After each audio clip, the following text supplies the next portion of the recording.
كثيرا صلوات الله عليه وعلى آله وصحبه أجمعين. أما بعد فأعوذ بالله من الشيطان الرجيم. بسم الله الرحمن الرحيم. قل بفضل الله وبرحمته فبذلك فليفرحوا هو خير مما يجمعون. صدق الله العظيم.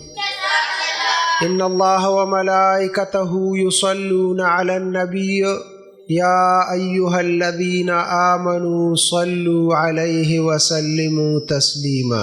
درود شريف طولوا يا اللهم صل على محمد وعلى آل محمد كما صليت على إبراهيم وعلى آل إبراهيم إنك حميد مجيد.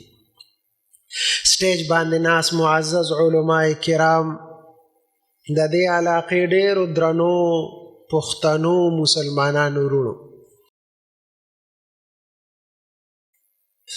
د ټولو نه وړاندې زه حضرت مولانا شاکر الله صاحب ته، د هغه ملګرو ته، د هغوی د شاګردانو ته، د دوی والدینو ته مبارکي ویم په دې ختمونو باندې. الله دې ټولو ته مبارک کړي. عزتمندو علماء کرام ناست دي، بیانونه باید هغوی کوي انشاءالله. زه ستاسو د وړاندې صرف یو دوه درې خبرې کول غواړم چې هغه حاضري مې ولګي. دا نیک مجلس دی، د ختمونو مجلس دی، د قرآن ختم چې وي هغې کې دعاګانې قبلیږي. اخره کې انشاءالله د دې مجلس په اختتام کې به دعا کیږي چې تاسو ټول هغه دعا پورې کینئ، نو انشاءالله د دې مجلس نه چې ټول هغه خیر او برکت دی هغه به یوسئ. عزتمندو، پیغمبر علیه الصلاة والسلام یو ځل د حضرت جبرائیل نه تپوس وکړ. وی جبرائیل امینه، ستا عمر څومره دی؟ جبرائیل امین ورته وی ما ته نوره پته نشته، خو په څلورمه پرده کې یو ستوری راښکاره کیږي اویا کاله پس، او دغه ستوری ما 72 کاله لیدلی دی.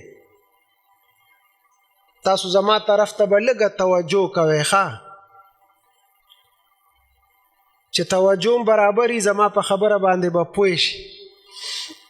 حضرت جبرائیل نه تپوس کوي ستا عمر څومره دی؟ نو هغه ورته وی ما ته نوره پته نشته چې زما عمر څومره دی، خو په څلورمه پرده کې الله په 7000 پردو کې پټ دی. په څلورمه پرده کې یو ستوری 7000 کاله پس راخیږي، او هغه ستوری ما 72 کاله لیدلی دی. پیغمبر علیه الصلاة والسلام ورته فرمایي جبرائیل امینه، دا کم ستوری چې به تا لیده او تا 72 کاله لیدلی دی، نو دا ستوری زومه، یعنی زه ستا نه مشر یمه.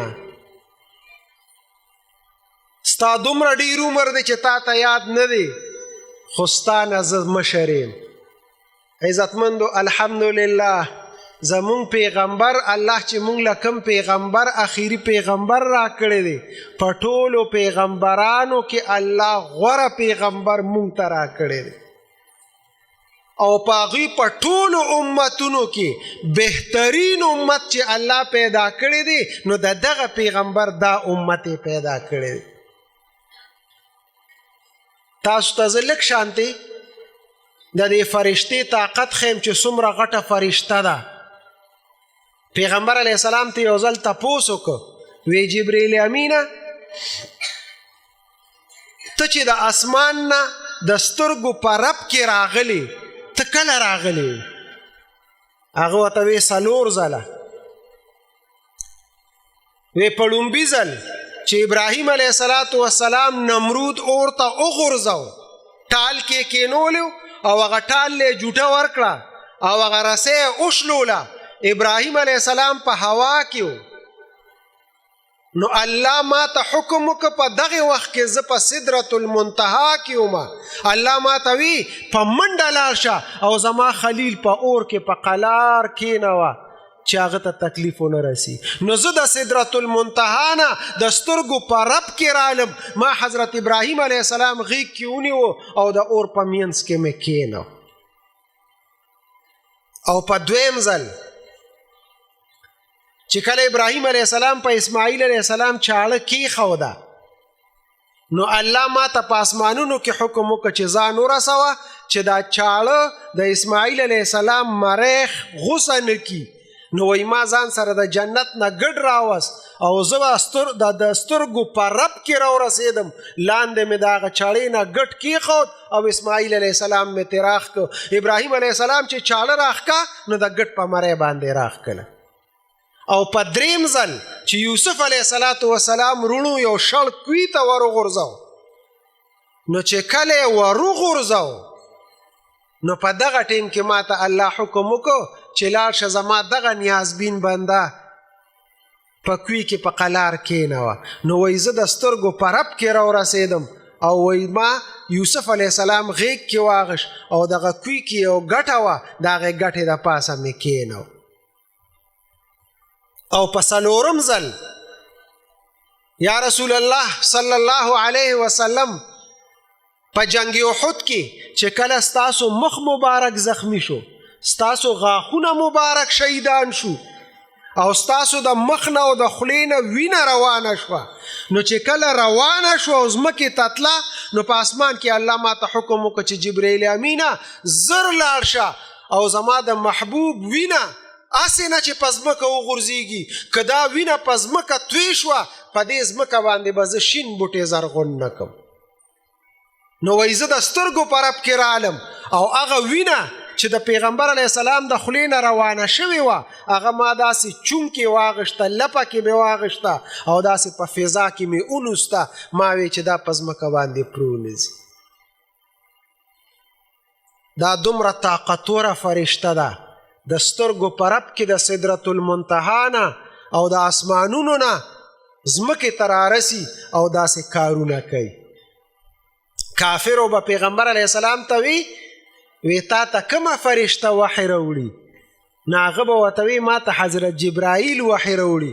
وایي اوف اوف اوف اوف اوف که تا باندې بلې فرشتې وحی راوړه نو بیا به مونږ په تا ایمان راوړو خو دې فرشتې زمونږ په پلار نیکه باندې عذابونه راوستي دي د دې وجې نه مونږ تا نه منو. قوم لوط باندې چې الله ځمکه اړولې وه حضرت جبرائیل ورته وزر ورلاندې که هغه ځمکې اوچته کړه اسمان ته یې ورسوله او د هغه ځای نه یې راوبروله. دا دومره لوی او طاقتوره فرشته ده.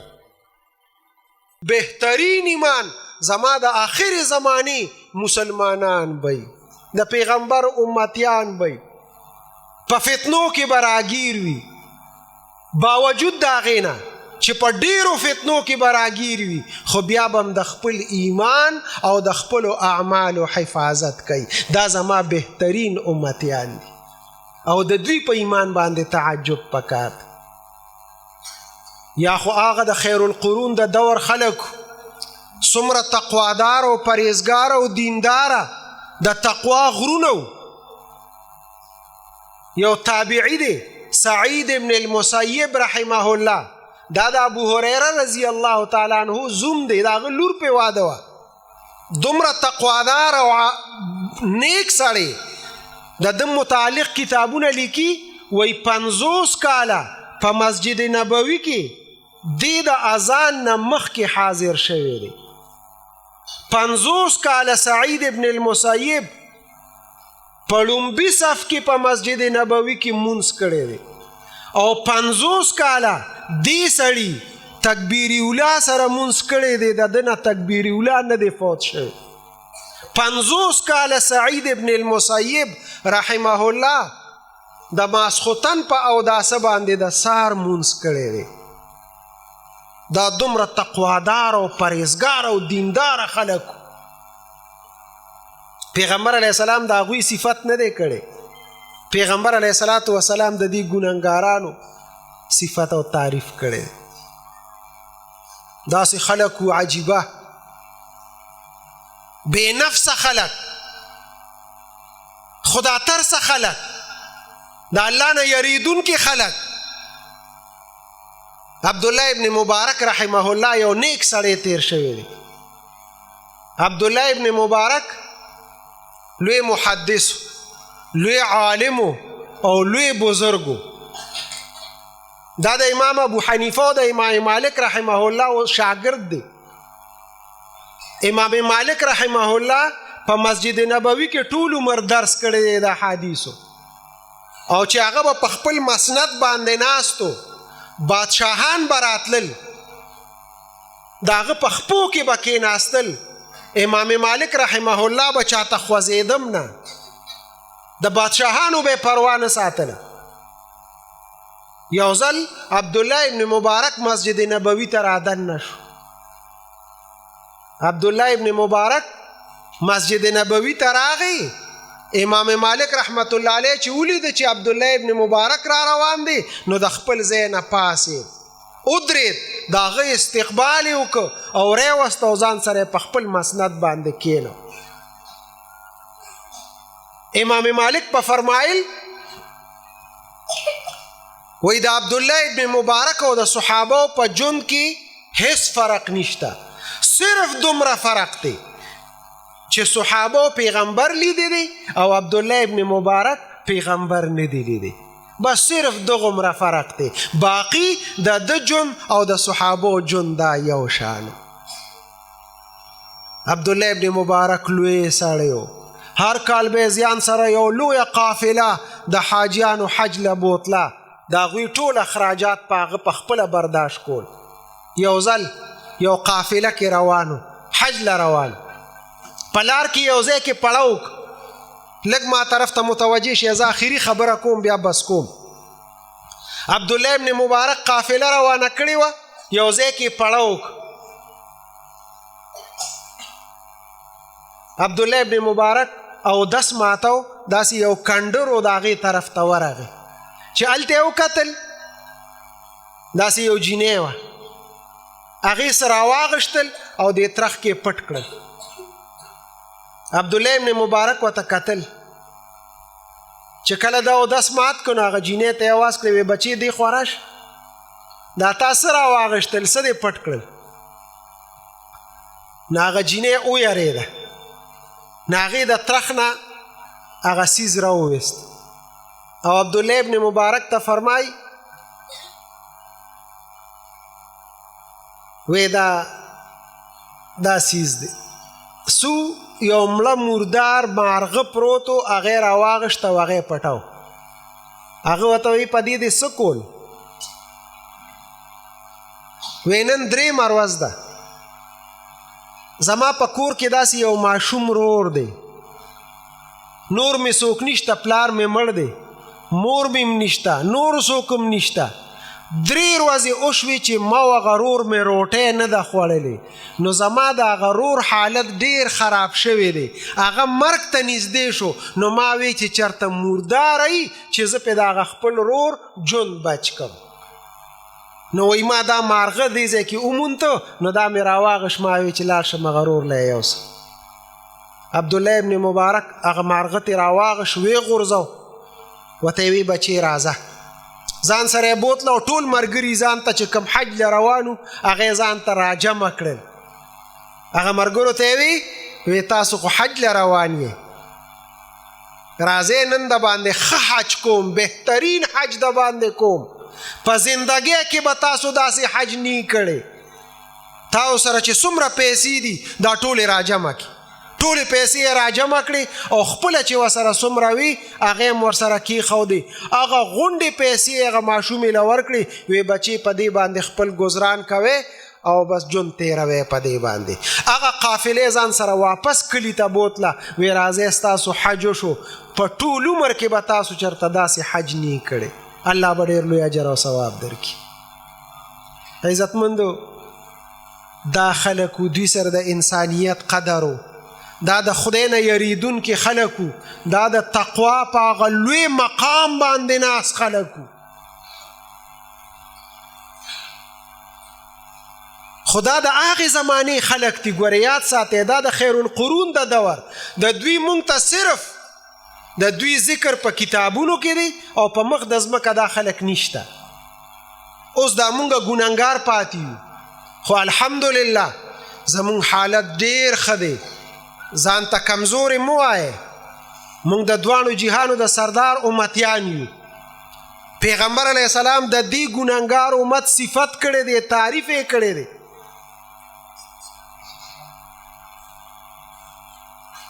او ځکه یې صفت کړی دی چې د فتنو په دور کې وګورئ مونږ راجمع شوي یو. الحمدلله تاسو چې د ماسپښین مونځ کړي تاسو به دلته ناست یې، کیدای شي د هغې نه مخکې ناست یې او قرآن او حدیث اورئ او دلته دې پاک مجلس کې ناست یې. ستاسو به کارونه یې، روزګارونه به هغه هر څه تاسو پریښي دي او راغلی یې دې مجلس پاک مجلس کې شمولیت هم کړی دی. انشاءالله چې دغه جذبه زمونږ وي چې دې جومات سره زمونږ تعلقي، دې علماو سره زمونږ تعلقي، دې مدارسو سره زمونږ مینه محبتي، انشاءالله مونږ به هم کامیاب یو. زمونږ دا را روان نسل دا ماشومان دا به هم کامیاب وي انشاءالله. آخرت کې چې مونږ دا مشران درته ویم چې مونږ لاړ شو قبرونو ته، نو مونږ به دا امید ساتو چې مونږ پسې د دوا څوک شته که خیري دا خلک به مونږ پسې دعاګانې کوي.